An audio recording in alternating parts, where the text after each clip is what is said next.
আগেই আমার কাছে তথ্য ছিল যে মোহাম্মদপুর এলাকাতে প্রায় বিভিন্ন ধরনের ঘটনা ঘটছে, বিশেষ করে কিশোর গ্যাং, ছিনতাইকারী, এবং আমাদের জনগণের খুবই ভয়ের ভিতরে, আতঙ্কের ভিতরে আছেন। এই জন্য আমি নিজেই রাস্তায় নেমে এসেছি। আপনারা অলরেডি দেখেছেন সন্ধ্যাবেলায় আমরা ব্লক রেড দিয়ে বিভিন্ন এলাকাতে ছিনতাইকারী থেকে শুরু করে মাদক যারা বেচাকেনা করে এবং যারা গ্রহণ করে প্রত্যেককেই আইনের আওতায় আনার ব্যবস্থা নেওয়া হয়েছে। আমি স্টুডেন্ট লাইফে আমার মনে আছে একবার মোহাম্মদপুরে ঢাকা বিশ্ববিদ্যালয় থেকে আমার এক আত্মীয়ের বাসায় আসতেছিলাম।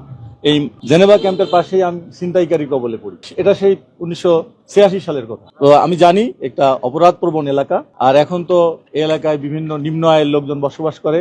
ভাঙাড়ি ব্যবসায়ী থেকে শুরু করে অবৈধ ব্যবসার সাথে জড়িত। আমাদের ফুটপাত দখল হয়ে গেছে, ফুটপাতের পরে এখন রাস্তাও দখল হয়ে গেছে। আমাদের জনগণের অফিসগামী হোক, বাজারে যাওয়ার লোক হোক, স্কুলগামী ছাত্রছাত্রীরাও সুষ্ঠু সুন্দরভাবে সে রাস্তা থেকে চলাচল করতে পারছে না। আমি চাই আপনাদের সকলের সার্বিক সহযোগিতায় এই তারপরে নিজের হাতে আইন তুলে নেওয়ার যারা চেষ্টা করছে তারা ইয়াং জেনারেশনের সন্তান আমাদেরই, তাদেরকেও আপনারা রিকোয়েস্ট করবো আপনারা স্কুল কলেজ ইউনিভার্সিটিতে গিয়ে বুঝাবেন যে আইন নিজের হাতে তুলে নেওয়া যাবে না।